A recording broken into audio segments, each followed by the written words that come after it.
Hello, welcome to Hanging with Howie. And we don't really have a topic. It's a holiday, and we're just gonna hang out.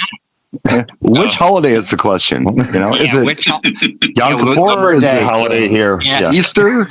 You never know when it's going to be broadcast, but anyway. Happy Rosh Hashanah. It could be. Yeah, there you go. Happy New Year 2028. Just for the record, Howie. Yes. We are, Central Time. It's the end of Labor Day weekend. Yes. That's when this is being shot. Yes. So. And we're the only show on tonight. They didn't do any other shows. So let me introduce everybody. There's a gap of knowledge that won't make the streets. Yeah. Right. I'll go left to right. I have with me, always there, Brian S. Red. Well, when I can be. Yeah, and then we have Buddy with us from Chicago. And AKA the Ice Cream Man. And call back. Let's see, we have my road dog. Road dog in the house. Hey, now. John Cawley with us. And we have from Georgia, Matt Ames. Hey. And the one and only Pastor Jay from California. Hey, before we start, we have to acknowledge one sponsor here who's been with us a long time.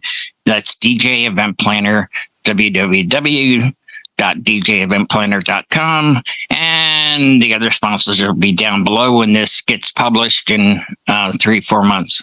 So years. Years. I thought of you today, Howie. Oh, no. I will be next Monday when we film this little show of ours.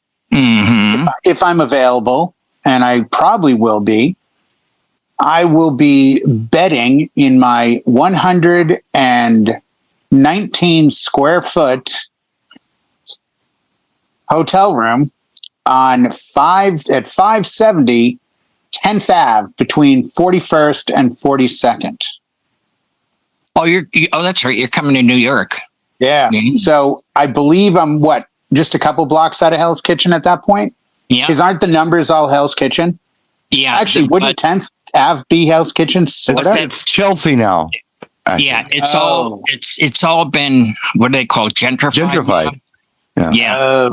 It's now referred to as it used to be Hell's Kitchen was the numbers, that block of numbers. Then you had AB City, or Alphabet City was down. That's the Lower East Side. Yeah, down east, because I'm more west of that.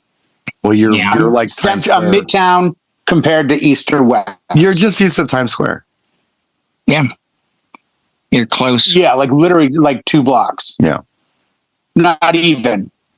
According to the map, you're 1,010 feet away from Times Square. I'm like, thank you. Yeah. So sort of Howie's show up early. Beat the crowds for New Year's. Yeah. Get there early. Yeah. And pricing is so inexpensive to stay in New York City. I mean, it's dirt cheap if you're wealthy. If you're wealthy. It depends on what you're willing to put up with. I used to stay in Manhattan all the time for under $100 a night. Yeah. Then you stayed in a hostel. I used to stay at Hotel 17. That was my favorite spot.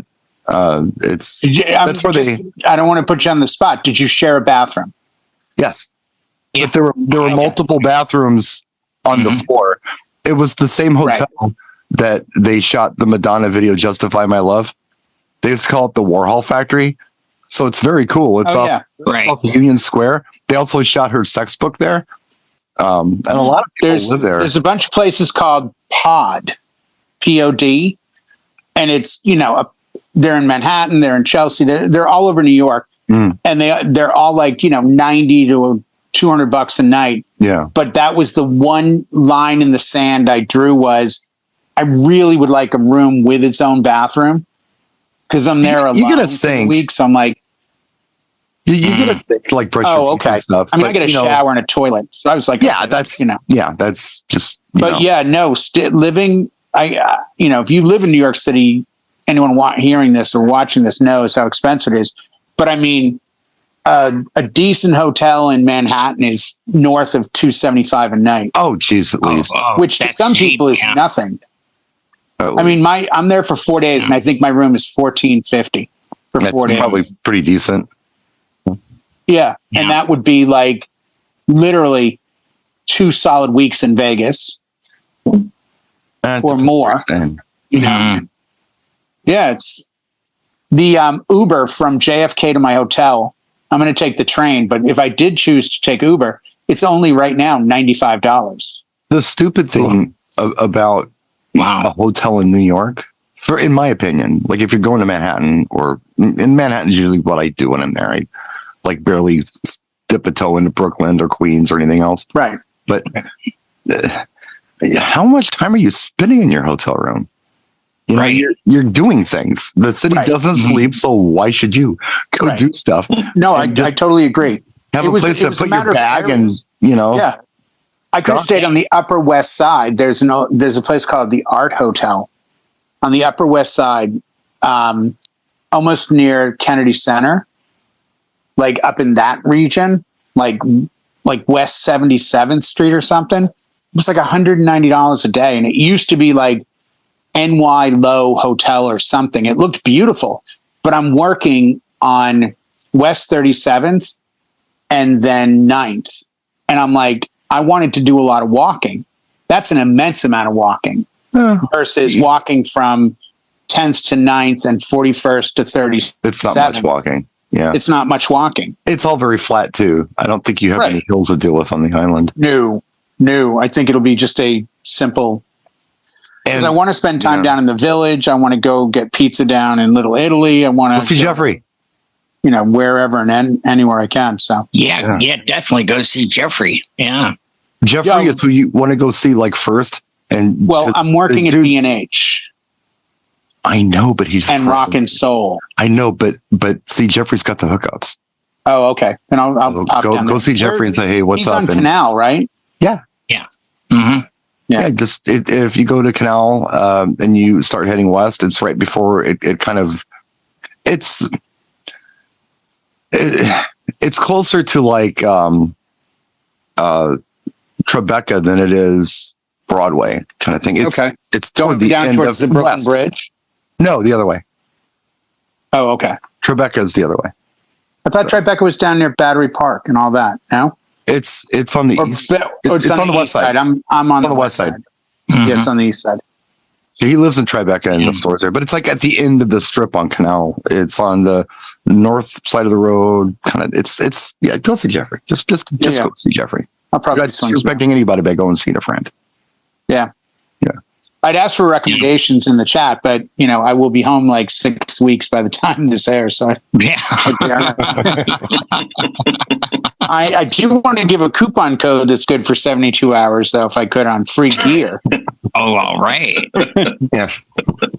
That would go over well. Sounds like everyone had an interesting event over the weekend. And since we're topicless, I'll go very quickly with my bat mitzvah I did on Saturday, where I had 30 screaming girls, and I got to DJ for a crowd of 12 and 13 and 14-year-old little girls. And it was very eye-opening. Yeah. You know what? I learned something very quickly. Sometimes you just play the bangers. Doesn't matter if it's fast or slow. It doesn't matter if they mix key, BPM. You just play the bangers, and every third song you play Taylor freaking Swift. And they'll be thrilled. I think I played, no exaggeration, it was a 4-hour gig, and dancing started about 15 minutes after they got in the room. And I bet you, I'll look at the history, I bet you I played 25 Taylor Swift songs. What's so weird about Taylor Swift is... I mean, I can't think of one time where anyone has asked for anything specific by Taylor Swift. They just say, play some Taylor Swift. Every song they asked for. And you're like, what? And they're like, specific. Anything. It's all good. No. That's the fun part. Some of it's not danceable, but they want it anyway. Yeah. They don't care. No. These girls The two hits of the night, the three hits of the night, because I had to play one 3 times, was Juke, which, we've all heard that soft piano thing. They sat on the dance floor for all 3 times because they wanted to. They were specific with every single Taylor Swift song. Okay. Moana, the thank you song in Moana, the temperature song from Frozen. So then I followed it with Let It Go, and these girls screamed the words out. It was an eye opener because I've never let a crowd kind of take me down roads as much as I did the other day. Because I kept paying attention what they really did well with. How much Blackpink are you guys rocking at shows? Played like 7 songs by them. Yeah. But that was the thing. And Barbie, anything. The Nicki Minaj Barbie track. Dua Lipa. That's actually a really good song. That dance track. It's fine. It's good to even listen to. But it was interesting. And then I ended the night for the adults with 45 minutes of nothing but Latin. Because the family is Mexican and Jewish. Speaking of Latin, I got a story. And all right. Worked great. Has the headache gone away yet? I told Howie this story before you came in the room. And you'll like this one, Jay. You'll appreciate this one. Oh, okay. This has nothing to do with DJing. So, but just, it kind of does, but it doesn't. So, but I will bring this into music. So we brought the car home from Mom's. We were out there today, and we decided to leave at sunset so we could cruise the car home, Blanca and Luis and I. And we ended up going down Layton Avenue, which is a pretty wide boulevard, just runs east and west, from basically the burbs all the way to the airport and the lake. So we're on this road, and we're at about 30th and Layton. And all these lowriders, like this whole lowrider club, just turns on to Layton. It's 40 stuff. It's like 64 Impalas. It's all kinds of stuff. And they all got the name in the back window, right? It's like, oh, cool. Yeah. So we get the green, and I start passing them. And I'm waving at them like, hey, cool car, whatever, And they're all just kind of like, They're not impressed with my little car at all. And I rolled with them a while, and then eventually it was kind of like I was in front of them for a while. I was like the leader of the pack, which I know they didn't appreciate, but I was. And finally, I just did like a burnout and left, and she's like, show off. But I'm thinking to myself, hold on a minute. What are you looking at me like that for? I'm the only one, A, with a chick in the car, B, with a Latina in the passenger seat, and C, bumping Latin freestyle. Because SiriusXM this weekend is Latin freestyle weekend for Labor Day. So they were playing great tracks, and Blanca just kept saying, turn it up. You need a bigger system in this car, because it was really good. So, wow. Interesting. But yeah. Oh, by the way, Studio 54 Radio called it Latin Freestyle Weekend. Wow. Not just freestyle or Latin hip hop. It was Latin Freestyle Weekend. And they were playing great stuff. Yeah. Really good stuff. And they were mixing in Seduction, and they were mixing in, they played Breakfast Club right on track. That was really cool. They did, of course, they did like Will to Power and Joyce Enriquez and Lena Santiago and all that. But they also did like Mars Pump Up the Volume. I'm sure they did.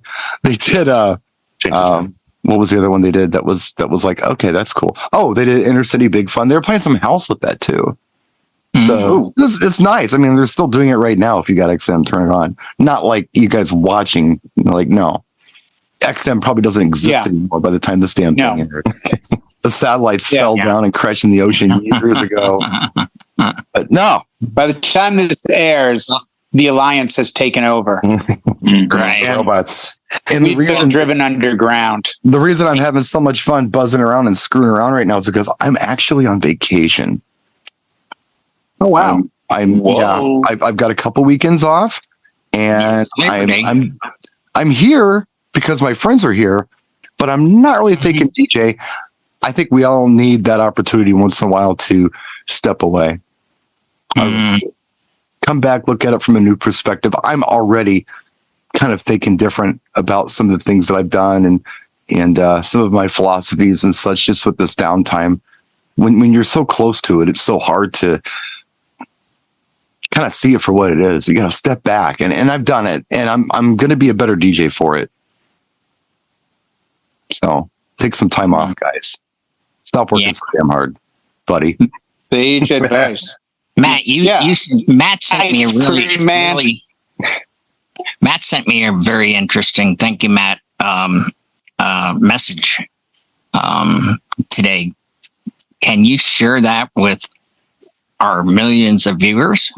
Well, yeah, let me go ahead and pull up the PowerPoint presentation version. No. Oh, dear Lord. I've sent this to quite a few of you as well.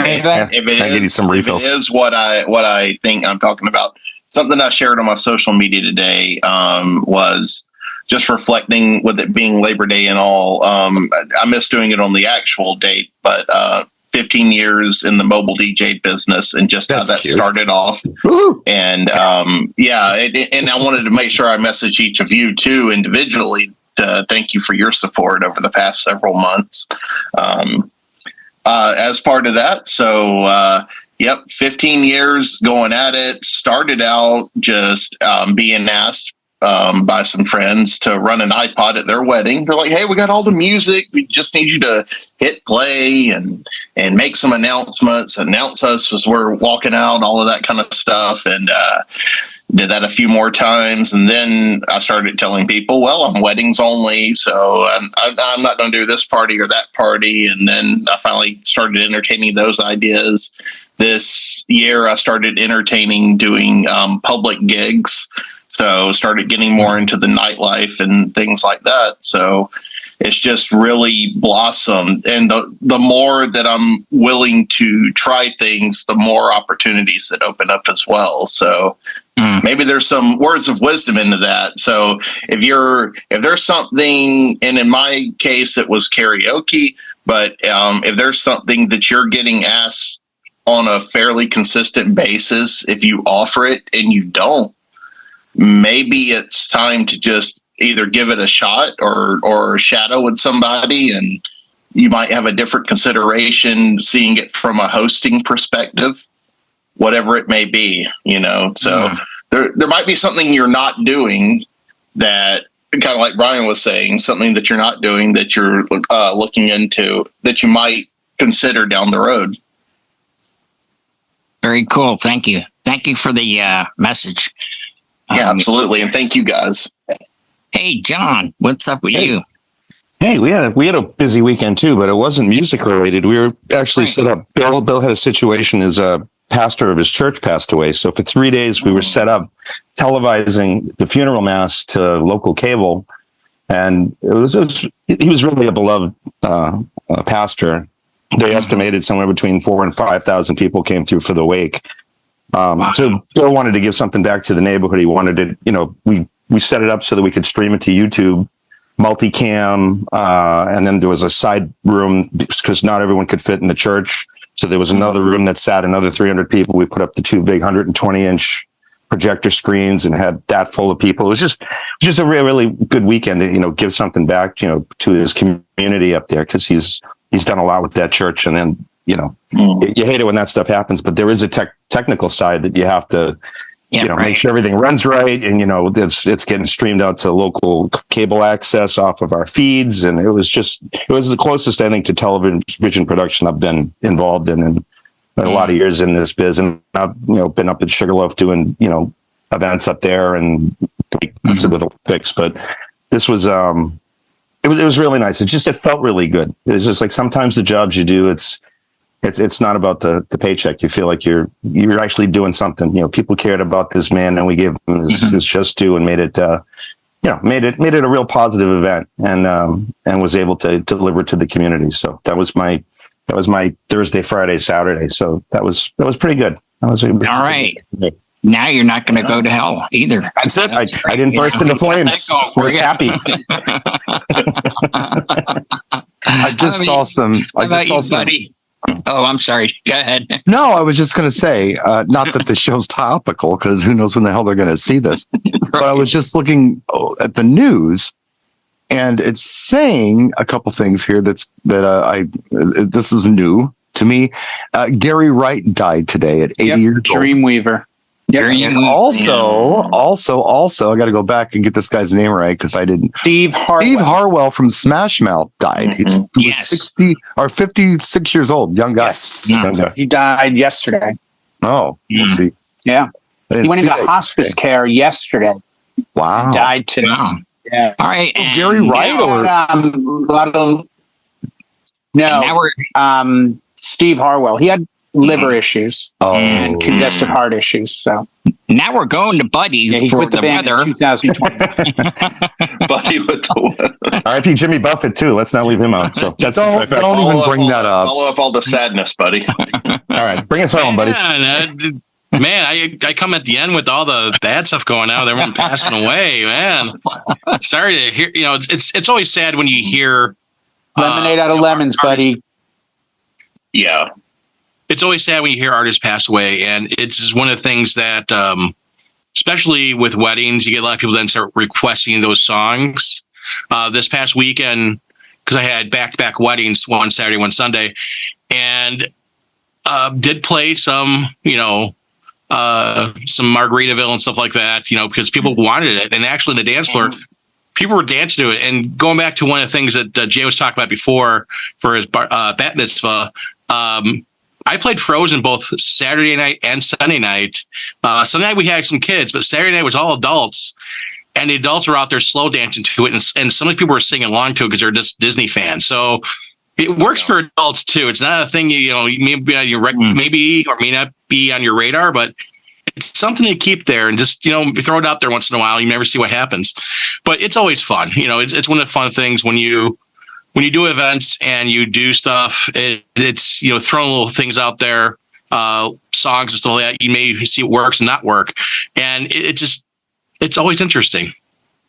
Yeah, when you said you played Frozen to an adult audience, I was like, and it worked. It's like you never know. I were slow dancing to it. The bride and groom were out there; they were slow dancing to it, and all these couples were slow dancing to it, and they were singing to each other.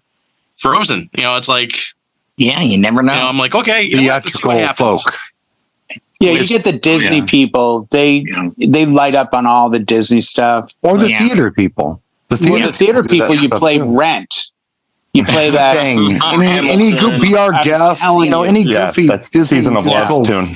Season of all musicals. Season of Love. That's when they lose with all the numbers in it. Yeah, and they all sing it and they know it and they know every word. Yeah, and Queen, Don't Stop Me Now. If they're a theater group, that song is a banger. Well, anybody can dig that one. But but it's especially big the theater kids because they all can get crazy from slow to fast. Yeah, play the Time Warp for that same group. They go for all that craziness. Yeah.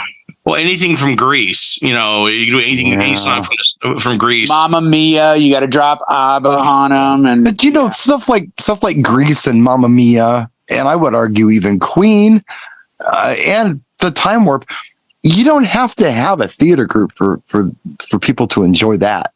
No, but there's it's going to work well with a theater group, but it's also what I would call middle of the road stuff.